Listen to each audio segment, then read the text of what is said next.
देश की जनता को भूखे मारेंगे लेकिन मिसाइल बनाएंगे।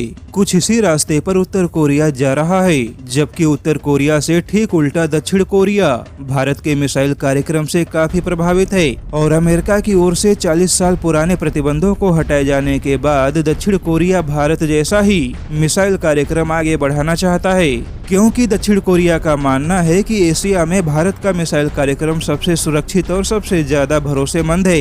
लेकिन अब क्रूज मिसाइलों के क्षेत्र में भारत ने जर्मनी, फ्रांस और स्वीडन के संयुक्त उत्पादन को पीछे छोड़ दिया है, यानी कि भारत के पास क्रूज मिसाइलों को बनाने की क्षमता जर्मनी, स्वीडन और फ्रांस के कुल क्षमता से ज्यादा है।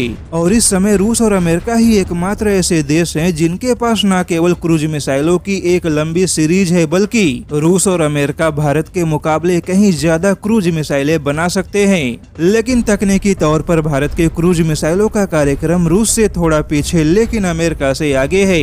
जैसा कि पिछले साल रूस ने जिरकॉन हाइपरसोनिक क्रूज मिसाइलों का परीक्षण किया, जिस वजह से ब्रह्मोस क्रूज मिसाइल नंबर 2 पर आ गया।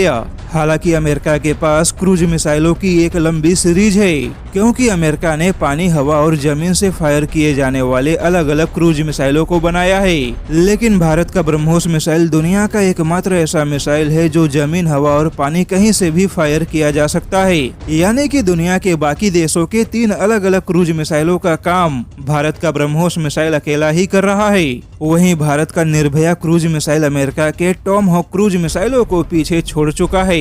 ऐसे में रूसी think tank the centre for analysis of strategy and technology का मानना है कि क्रूज मिसाइलों के क्षेत्र में भारत की क्षमता अमेरिका को चुनौती दे रही है। वहीं भारत का BrahMos 2 hypersonic cruise missile Zircon को टक्कर देगा और भारत के ऐसे ही मिसाइल क्षमताओं से प्रभावित होकर दक्षिण कोरिया भी भारत जैसा ही अपने मिसाइल कार्यक्रम को आगे बढ़ाना चाहता है।